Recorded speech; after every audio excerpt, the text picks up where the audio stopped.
La bourse de Paris clôture en baisse ce soir dans un volume d'échange de 3 milliards d'euros échangés sur la place parisienne. Le CAC 40 affiche lui un repli de 0,18% à 4 938,10 points après avoir oscillé toute la journée autour des 4 950 points. Il faut dire que les investisseurs ne savaient plus où donner de la tête. Les actualités d'entreprise et les opérations capitalistiques se sont invitées à l'agenda de ce mardi qui devait être avant tout rythmé par les publications des indices PMI à travers le monde. Mais c'est avant tout l'euro-dollar qui aura fait naître des craintes chez les investisseurs européens. Ces derniers ont peur que l'euro, qui se rapproche des 1,20 $, soit trop fort pour la compétitivité des entreprises européennes. Exposées à l'international, Airbus, par exemple, qui produit en euros mais vend en dollars, gagne finalement 1,06% à la clôture après avoir passé une bonne partie de la journée dans le rouge. Les indices d'activité manufacturière à travers le monde font état de leur côté d'une reprise en Chine où l'indice PMI calculé par IHS Markit et Caixin ressort à 53,1 en août, meilleur qu'en juillet et au-dessus du consensus des économistes.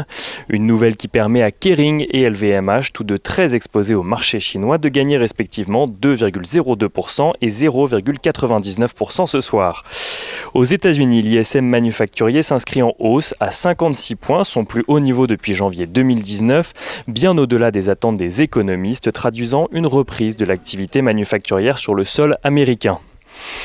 La tendance est en revanche plus mitigée en Europe où la reprise de l'activité manufacturière est effectivement présente en Allemagne, aux Pays-Bas, en Grande-Bretagne ou encore en Italie, mais a plus de mal à s'amorcer en Espagne ou en France.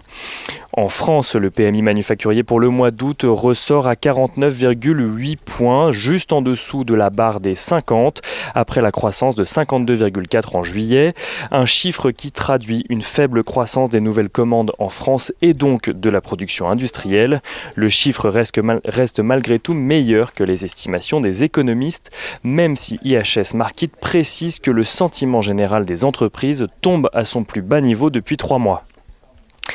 Du côté des valeurs à présent, le CAC 40 est une fois encore tenu proche de l'équilibre par les valeurs de la tech. Worldline plus de 2,67%, Atos en hausse de 1,32%, Dassault plus 0,67% ou encore Téléperformance plus 0,89%.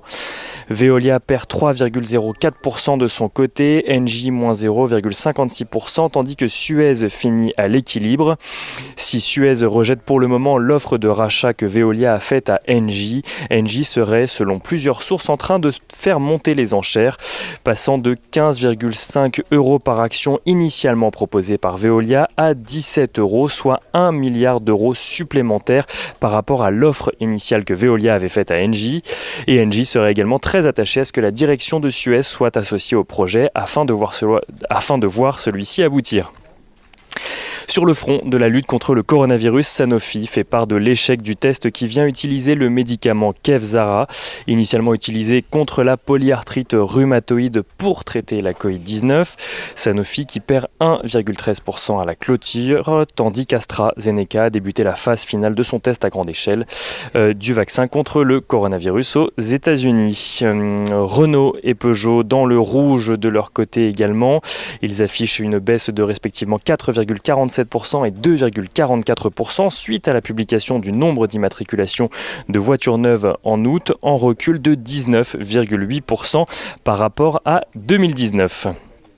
Et pour finir, on regarde l'agenda de demain. Demain, la rentrée des classes se fera aussi pour les entreprises avec la publication des comptes annuels de Pernod Ricard et des résultats semestriels de Biomérieux.